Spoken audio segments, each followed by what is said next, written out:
اس کا علم سننے کا آپ کے اندر ظرف ہو، اچھی بات لینے کا ظرف ہو، تو لگتا ہے کہ آپ انسان کہلائیں گے. لیکن اگر آپ میں ظرف نہیں ہے تو ہم انسان نہیں ہیں، کیونکہ ظرف ہونا چاہیے. ظرف کے جو ہے ہوگا تو تبھی ہم جو ہے وہ انبیاء کی شان کو جو ہے سن سکیں گے، انبیاء کی جو ہے کردار ان کو بیان کر سکیں گے. جب ہمارے اندر ظرف ہی نہیں ہوگا تو ہم ایک دوسرے کی تنقید کو بھی نہیں سہ سکیں گے. تو تنقید سے کوئی فرق نہیں پڑتا جب بات حق پہ ہو رہی ہو. تو ہم نے کوشش کرنی ہے کہ ہم اپنے ظرف کو بڑا کریں. ظرف کا مطلب ہوتا ہے برتن. ظرف سے اب میں ظرف کس کو کہہ رہی ہوں؟ دل کو. ہمارا دل، ظرف سے مراد دل اتنا بڑا ہو کہ ہمیں کوئی فرق نہیں پڑے جب ہمیں یقین ہوگا کہ ہم سچی بات پہ ہیں. تو امید کروں گی کہ آپ ضرور اپنے اخلاق میں جو ہے اعلیٰ اخلاق کو شامل کریں گے، جو اخلاق مصطفیٰ ہے صلی اللہ علیہ وآلہ وسلم. اور ایمان والوں کا مذاق نہیں اڑانا. نہیں اچھی بات لگ رہی خاموشی اختیار کر جو، لیکن مذاق اڑانا نہیں ہے، کیونکہ اللہ نے منع فرما دیا ہے. اور والذین اتقوا، وہ لوگ جو دنیا کے سارے ہنگامے دیکھنے کے باوجود بھی خود کو بچانے کی کوشش کرتے ہیں. نتقو یعنی تقوی اختیار کرنا، پیچھے پیچھے رہتے ہیں، ان میں پورے کے پورے نہیں انوالو ہو جاتے. جو مجبوری بھی بن جائے تو کسی طریقے سے ہینڈل کرتے ہیں. وہ بچنے کی، تقوی کے معنی ہے بچنے کی کوشش کرنا. جب ہم برائی سے بچنے کی کوشش میں مر جائیں گے تو کوشش کی وجہ سے اللہ ہمیں معاف کر دے گا. تو وہ تقوی اختیار کرنے کی کوشش کرتے رہتے ہیں. وہ قیامت والے دن کیا ہوگا ان کے ساتھ؟ فوقہم، وہ بلند مقام پر فائز ہوں گے اللہ ان کو تقوی کی وجہ سے. تو اب کتنی خوبصورت بات ہے کہ ہم سب کوشش کریں گے کہ ہم ان چیزوں سے بچیں جن سے نبی پاک صلی اللہ علیہ وآلہ وسلم نے بچنے کا حکم دیا ہے. تو ہم جو ہے قیامت والے دن جو ہے اگر ہم اعلیٰ مقام کے اوپر فائز ہونا چاہتے ہیں تو ہمیں جو ہے وہ برائیوں سے پیچھے جو ہے قدم پیچھے کرنا ہوگا. واللہ یرزق من یشاء بغیر حساب. اب اللہ جس کو چاہتا ہے وہ قیامت والا دن بھی اور دنیا میں بھی بے حساب رزق دیتا ہے جس کو چاہتا ہے. اب یہ بھی رزق ہی ہے. اب اچھی گفتگو بھی بہترین رزق ہے. یہ اچھی کوالٹیز ہمارے اندر آ جائے، یہ بھی رزق کا مطلب یہ نہیں ہوتا روٹی. رزق کا مطلب ہوتا ہے اللہ کی عطا، وہ چاہے علم کی شکل میں ہو، وہ چاہے عمل کی شکل میں ہو.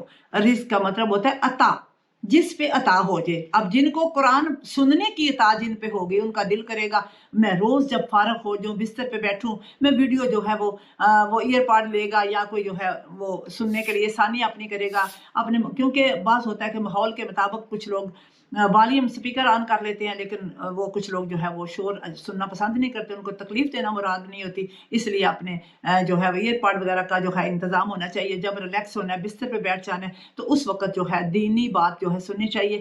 تو اس وقت انسان کا ذہن جو ہے بالکل صحیح فٹ ان بیٹھتا ہے اور اس کو صحیح بات کی سمجھ آتی ہے.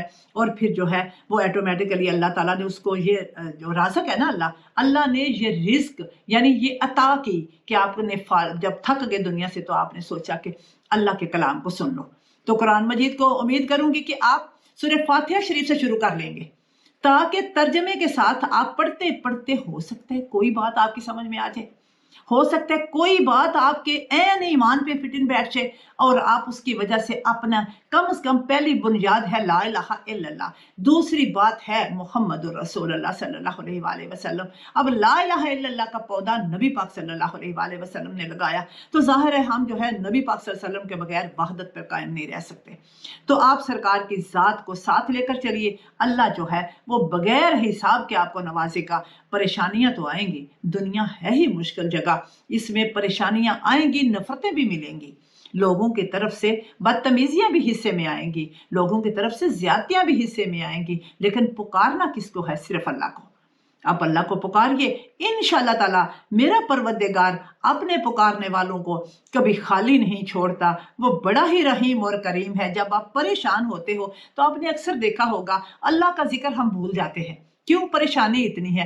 اس وقت جب پریشان ہوتے ہو تو اللہ کے رحمان اور رحیم ہونے کو آواز دیا کرو. اس وقت بسم اللہ الرحمن الرحیم پڑھا کرو تاکہ اللہ کے پاک صفات کا ذکر ہو جائے، اللہ رحم فرمائے. جس وقت ہمیں پریشانی آتی ہے تو میں نے پیچھے ویڈیو میں بتایا تھا بہترین دعا ہے انا للہ و انا الیہ راجعون. دوسری اگر اپنے لیے آپ دعا کرنا چاہتے ہیں تو ربنا آتنا فی الدنیا حسنۃ وفی الآخرۃ حسنۃ وقنا عذاب النار.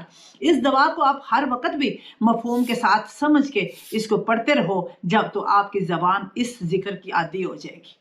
اور یہ کتنی پیاری دعا ہے جس میں آپ دنیا اور آخرت میں اللہ سے بھلائی مانگ رہے ہیں۔ تو یہ خوبصورت دعائیں ہیں جن کے ساتھ جو ہے میں آپ کو پہلے جو ہے آگاہ کر چکی ہوں۔ تو آج کی ویڈیو ہماری مکمل ہوئی تو میں اجازت چاہوں گی معزز سامعین، آپ کی محبت کے منتظر، وہ محبت آپ کی جو آپ کے لائکس کے ذریعے، سبسکرپشن کے ذریعے جو ہے میرے تک پہنچتی ہے۔ تو اللہ رب العزت آپ کو سلامت رکھے، صحت و تندرستی دے اور پریشانیاں دور کرے، گھروں میں رحمت و برکت نازل کرے اور بیماریوں سے نجات عطا فرمائے۔ السلام علیکم ورحمۃ اللہ وبرکاتہ۔